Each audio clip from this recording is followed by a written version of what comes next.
όταν μπήκα στην εκκλησία και άναψα κερί, διάβασα ότι βάλατε μία αναμνηστική πλάκα ότι σήμερα, 18 Σεπτεμβρίου του 25, προσκύνησε εδώ ο Οικουμενικός Πατριάρχης Βαρθολομαίος.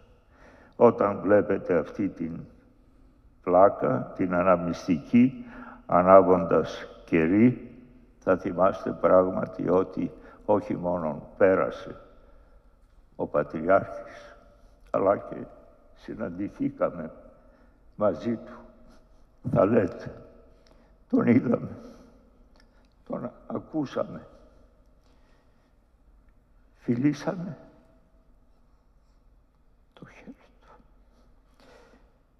Εγώ δεν θα έχω μαζί. Δεν θα έχω μαζί τέτοια αναμνηστική πλάκα της συναντήσεώς μας. Εγώ σας έγραψα στην καρδιά και θα σας θυμούμαι.